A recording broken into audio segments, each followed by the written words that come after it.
Hey travelers, welcome back to the channel. Today we're going to be diving into one of the most essential aspects of building in No Man's Sky, which is snap points. While building with free placement can indeed provide you with much freedom, it also can result in many mistakes. When you build upon those mistakes, it can mean a lot of work that needs to be redone. That is why I prefer to use snap points as much as possible in No Man's Sky, because the cleaner it snaps, the cleaner it looks. The building parts in No Man's Sky allow for quite a lot of adjustments of snap points by using different building parts in combination. Before we jump into some examples that will hopefully help you understand the many possibilities, we need to talk about those parts and their dimensions. First up, we have the prefab buildings. These were the first parts added to the game with the foundation update and have different dimensions compared to the structural parts. While this can be annoying at first, it also provides solutions to adjust snapping points, which we'll talk about later. Next we have adornments. These are mainly small building parts with cubic-styled shapes and similar ratios in dimension to the prefab parts. While the snapping of these parts has been quite broken since the Frontiers update, Sean, they still have great applications. Then we have structural building parts. These are walls, floors, roof, and so on.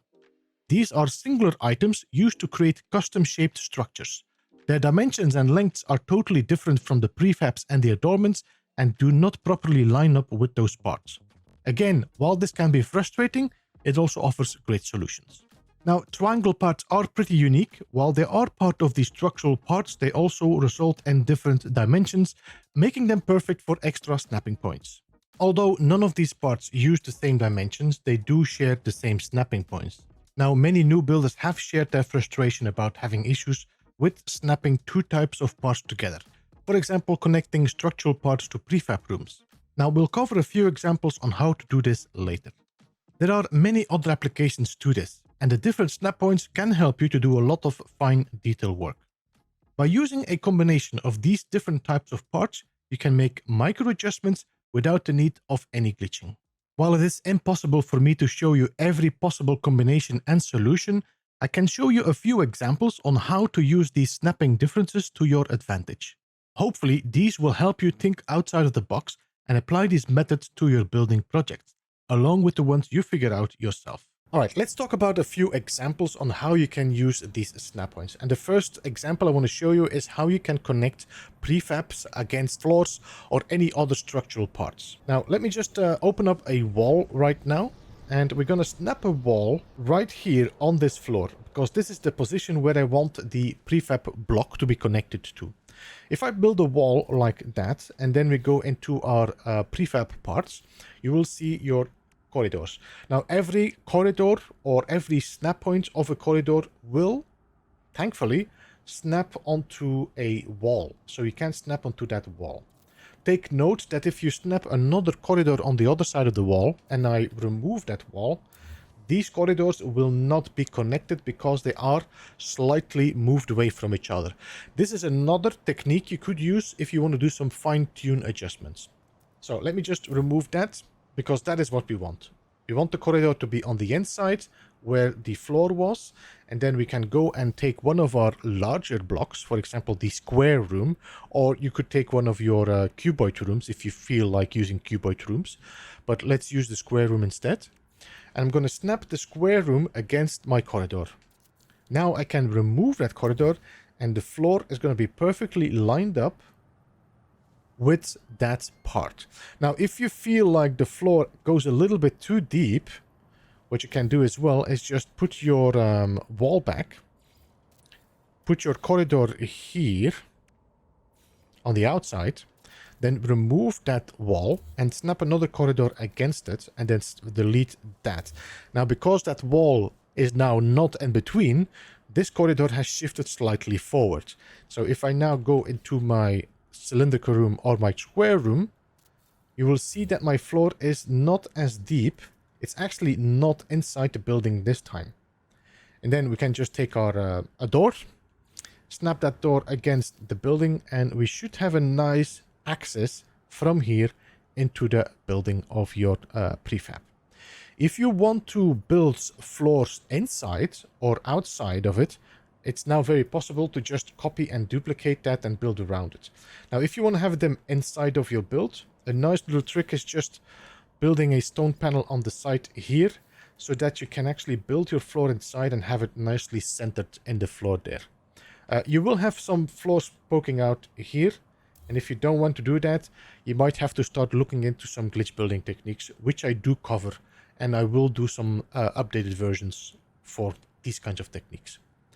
And then we can just keep on putting floors inside. You can see there is a little bit of a ghost there, and also the snap points, so you see that I'm building in the inside of the prefab.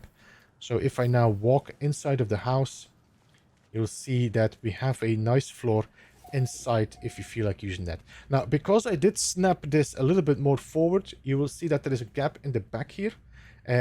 Again, as I explained, you can do this better with glitch building, because if you compare this, you can see that my floor is definitely not in the center here of this part. Now, I think you could use some shifting with adornments to get it a little bit more centered, but that is something you could experiment with yourself. And I think you should understand soon enough how this works once we've done some more explanations. And of course, if you want to do this from an existing prefab part, you can of course do the same by just using a corridor and then snapping the corridor a piece on that place. So for example, I can, if I remove this door here, let's remove the floor, I can go to my prefabs again, take one of those corridors, snap them here, and then take a wall and snap that wall against my corridor. And then if I remove this, now I have a floor where I could snap my floor against. That's going to be perfectly lined up. Now, you can see there's definitely a difference here, that my floor is a bit too deep. If you want, instead, having the floor nicely snapped against it, what you're going to have to do is, of course, is remove this room here, put your wall there.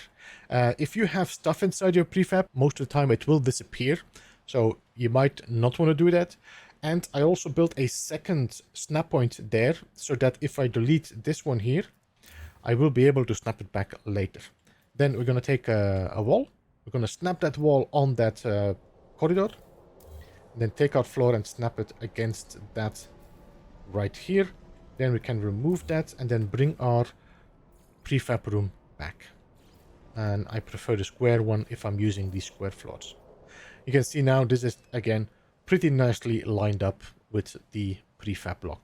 So that's the first example that I want to talk about. So the next one we want to talk about is how you can build some supports on your landing pad. Because some builders do like to lift their landing pad above the terrain, but it is a very clumsy looking piece. So you might want to put some supports, or you might to cover it a little bit if you want to. There are several techniques, but we're going to talk about supporting in this video. Now, if we go to our prefabs again, and let's take the straight corridor, you will notice that I can actually snap corridors on those landing pads. So I can snap it on each of the 4 sides of the landing pads. If I snap it here, I should be able to put another corridor on the inside, like that. And you can keep on moving this towards the center of the landing pad. As you can see, the corridor is perfectly centered inside this landing pad. Now, the size of a prefab room is 3 by 3. That means I will delete these 2, and then I can actually place a prefab room perfectly in the center of that landing pad. Now, if you do that, by the way, your ship won't be able to land because the landing pad is being blocked. Just to let you know. Now, I'm going to remove this. I'm going to remove these 2, but I'm going to keep that one for a second.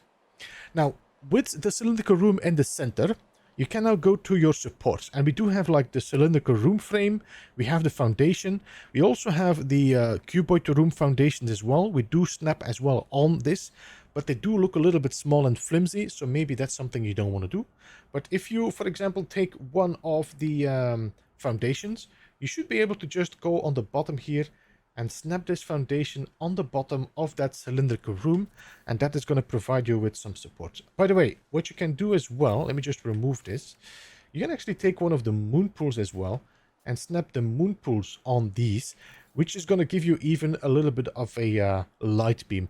Now, you might see that the pillars are not appearing. They will appear later if you reload your game. They will pop in again, so be aware of that. I'm not sure if I'm going to be able to delete, can I? Nothing to delete. All right. So let's remove this. Let's put our landing pads back here. Oh, I cannot. Okay, so the landing pad, I didn't realize that. They took some things away, by the way. There used to be way more snap points before. So I cannot snap the landing pads onto the corridor. So I'm gonna have to prepare this again by just putting a floor here. It doesn't matter what wall, as long as you have a full wall, you should be able to take your landing pad and snap it against a wall, like that. Alright, so let's do this again. Let's place it here. And what I'm going to do now, I'm going to move some corridors inside. I'm going to stop here because I want to work on these corners. Now, what I can do, I can take my cuboid rooms, and we're going to snap these cuboid rooms, and we're just going to go around the build of the landing pad.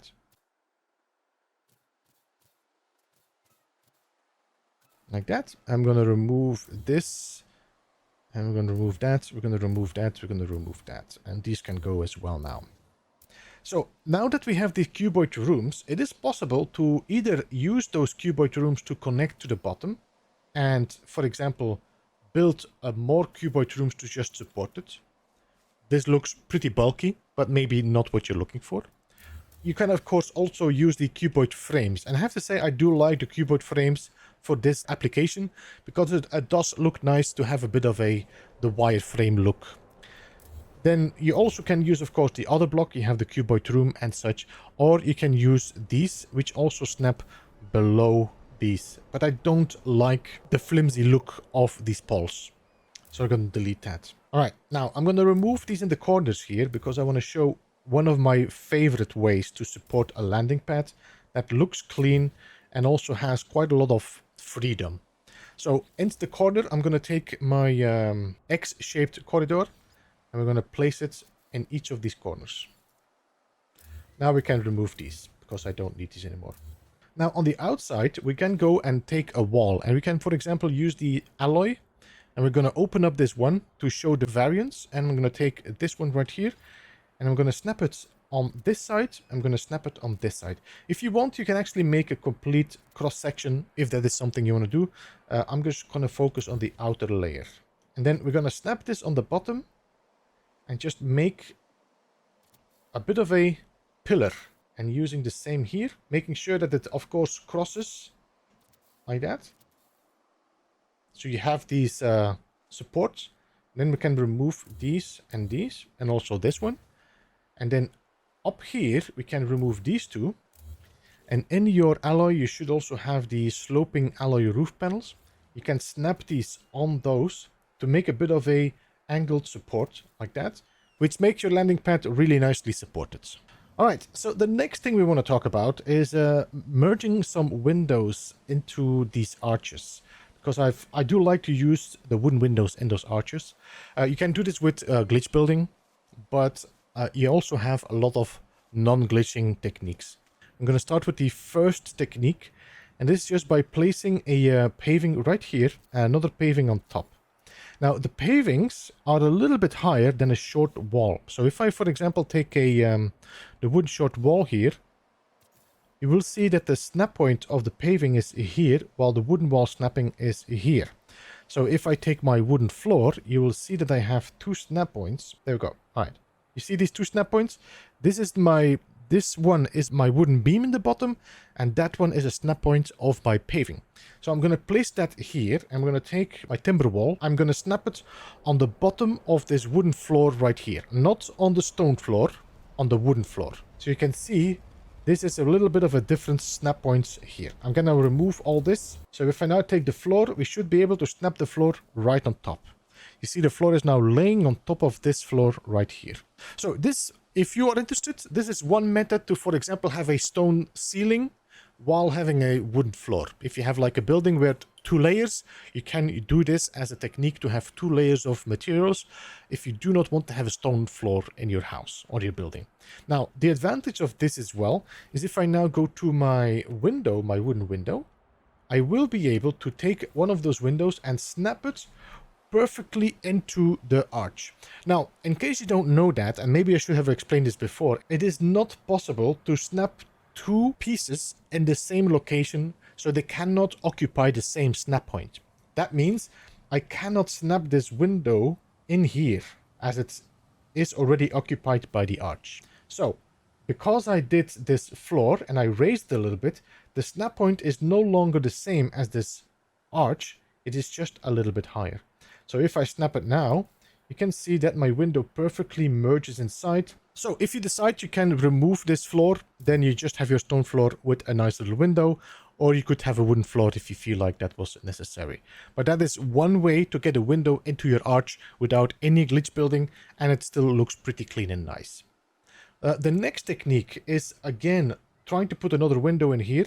This is one I really like using. It does look really nice, but it will also raise the roof a little bit. So if I go to my short timber walls here, you should be able to snap these inside here. And again, this is because the snap points is not the same snap point as where the arch is. So we can build these two right here. So first of all, this makes a kind of a parapet where you cannot fall out of your balcony, which is nice, but we're going to put a window on top of that. To do that, we're going to snap a timber wall on the left here. We're going to snap another one on that side so we can remove this one. This is just going to serve as a snap point for us. Then we're going to take our window and we're going to snap it against it. Now, by the way, if you have not noticed that, the short walls allow you to snap on different positions if you feel like snapping a large wall against it. This is another little technique you can use to do adjustments to your snapping. Now, we want to be on the same height as it is here, so we can just move that in here like that. And that is going to make a very nice like little windowsill here on top of it. And I think it's a really nice design. I like using this technique for houses and bases that need a bit of a rustic style look. Now, the problem is though that the window pokes out on the top, which means that you will have to cover this. You can go to your stone walls and just put one on top. That is going to nicely close this off. But the problem is, if you have two of these in the same position, they are occupying the same snap point, I won't be able to snap a floor or a roof on that because the snap point is already used. If you want to avoid that, you can actually remove this stone wall here, and I'm going to have to remove my window, which is okay because I will have to remove it anyway. Because what I want to do, I want to put two short walls on top of this thing. So I'm going to have to just snap them here, and then just snap two on top of that, like this. And that is going to be, again, two separate snap points, and they are not going to block me from snapping a floor on that. So now I'm going to take my window again. I'm going to snap it here, and I'm going to snap it inside, like that. Now, it nicely covers the top side of the window. It also makes a high roof, and I like a roof a little bit higher because it also looks nicer in the house. I think the height of the walls, the existing walls, is just a tad too low for a base. It feels too cramped. So I do like the fact that you actually can raise it just a tad higher, and then you just put your floor on it, like that, snap it on top, and now you have a nice raised ceiling with a really nice looking window in the arch. All right, let's talk about the fine-tuning of snap points. And this is going to be used mainly if you want to have, for example, just a small adjustment, or in this example, what I'm going to do right here is build a outer wall and an inner wall, so you can have two different textures inside and you have another texture on the outside. To do that, I like to use just two corridors, and I snap them on the wall like that. And then I can remove this one for a second, because I want the wooden wall to be on the inside of my house. Now, that means I'm just going to build two corridors. Then I'm going to take a wall, and I'm going to snap it on that corridor here. And then we remove this one. Then I'm going to bring this wood back like that. And then we're going to build a half wall here. You can see this is not perfectly snapped against this stone, which means if I take this wooden wall, this wooden wall is now perfectly gonna snap as an inside wall of this build. So you have an inside wall and you have an outside wall, which looks very nice for like rustic buildings. Now, I'll cover more what you can do with this as well. But if you want to do the same like a wall on this side, so you want to have a stone wall like this and then a wooden wall like that, just make sure that they are snapped in the right position. You just take one corridor again, snap two of them here, take your floor, do this, then take your half wall, snap that one here, and then snap another wall in this corner. And that is going to make your wall look very clean and finished inside. Now, let me just move these outside because I want to show you another fancy look. So let me just remove that, and let's remove these two. I'm going to take a stone large window, and we're going to snap this on the right position like that. Yes. And now we're going to take the wooden one, and in the wooden we have this nice like extruded window. And if I place it here and rotate it and make sure it snaps against the wood, look at that. Isn't this beautiful? You have a little bit of a wooden detail outside of your build. And I think it looks nice inside as well, having the metal against the stone there. This is a very nice little detail you can do if you want to build with 2 layers of material and have this as a window poking through your stone wall. A lot of players do have some issues with the size of containers because they are pretty large and they do take a lot of space in your base. And they do feel like a very clumsy building part. So today we're going to look into a few techniques you can use to put some containers in the same location, merge them together so they take less space in your building and they also look nice as well. Now the first one I'm going to show you is actually putting them in the same square. So if you have a floor, and let me just remove this one here, we can go and take our walls. And I do like to use wooden walls because they are just a little bit thinner and just show more space in between. I know it might just be a brain thing, but I just like to use the wooden walls. On the insides of this, we can now go to our corridors, the straight corridors of prefab, and we're going to snap on each of these walls one of those prefabs, so they are creating a plus, like that. So each of these walls now have snapped on the walls, and we can now remove those walls, like that. And on the outside of these corridors, we're going to go to our prefab cuboid rooms. And we're going to snap these on the outside of those corridors. And then inside, we can remove the 4 corridors. Now, we have this open area where we will be able to snap our containers in. So if I go to my container and we select container 0, I can simply snap this container against this cuboid room here, like that. You can see in the ghost image, the terminal is right aimed at us. If I rotate, it will aim away from us, and I can rotate it back to just snap and face us. So I'm going to place the 0, and then we're going to move to the next cuboid room here. Now, I can only build 1 0 per base. That means I need to cycle to the container number 2. So I'm just going to press the button to cycle. So now I am in container number 1, and I'm going to place that one here. We're going to do the next one. We're going to do this again, cycle, place, and we do this again, cycle, place. Then we can remove the cuboid rooms. You can now see that these containers are perfectly merged together in one area and not taking that much space, which makes it so much cleaner as a storage room. So you can do, I would say there's 10 of them. That means you could do 2 of those stacks and then maybe 2 containers somewhere else to fill this up. Now I'm playing on creative, just that you know, so these containers are automatically powered. If you're building this on a normal mode, you will have to power that. Now there will be connections on the inside that you can just take. If I take this connection here, you'll see I can actually connect from the bottom and none of these wires will be visible. Now let's talk about another solution which I actually really like to use, and this is by putting them into a circle.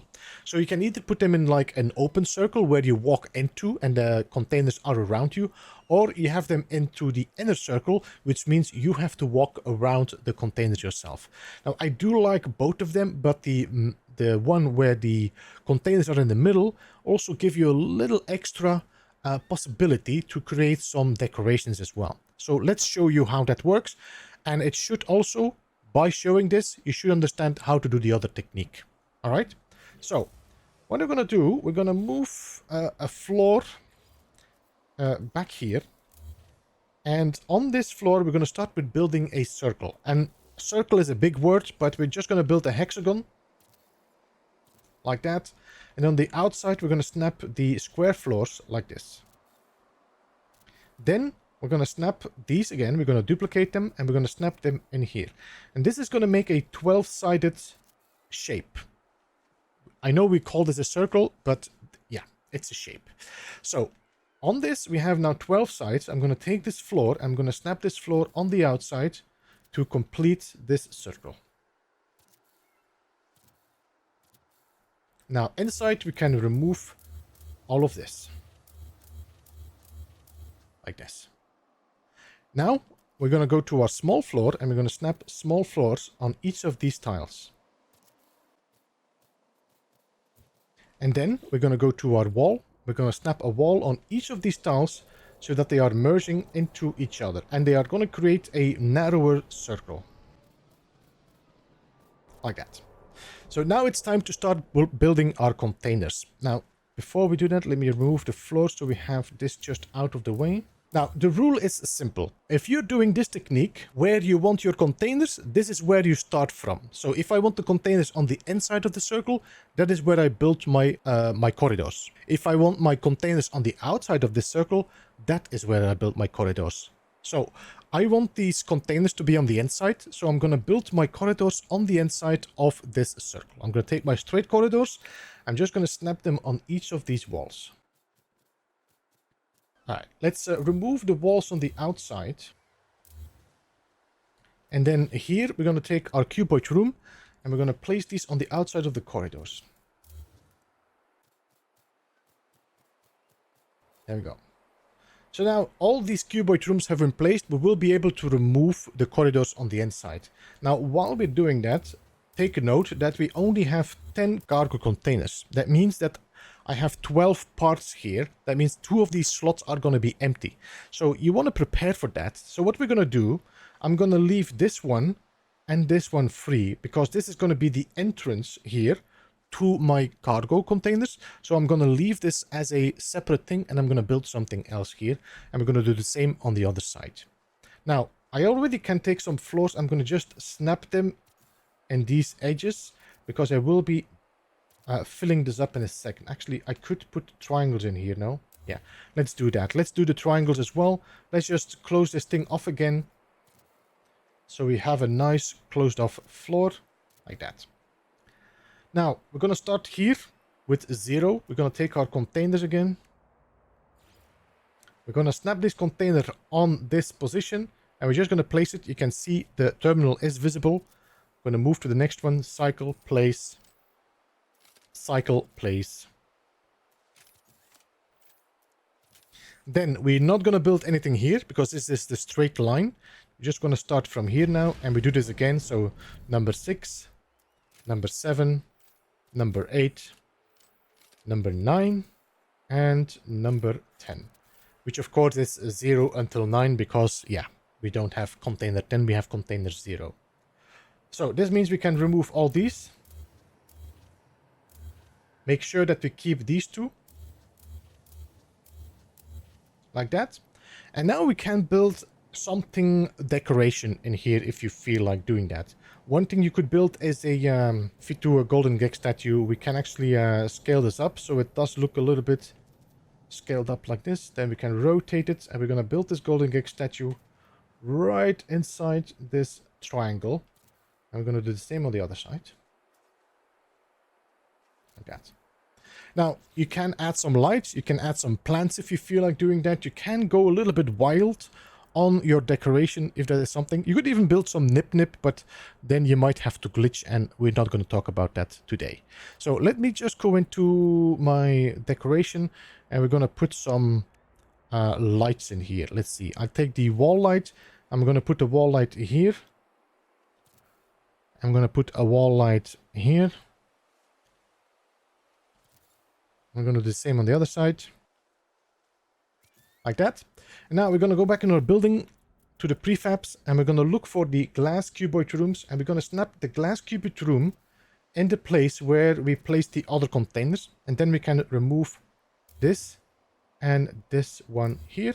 And now you can see we have a golden gecko statue in a little bit of a display case between your containers. So that kind of fills up the gaps, but also gives your storage area a little bit of panache, is the word, I think, in French. I'm not entirely sure anymore. So yeah, this is how you can make a very cool storage area without taking up too much space and still looking nice, in all honesty. So this is how you can build a storage container. And I think that's it for today. We covered snap points, different building parts, and how to combine them effectively. I hope these tips help you out in your next building project, and if you enjoyed this video, then a thumbs up would be highly appreciated.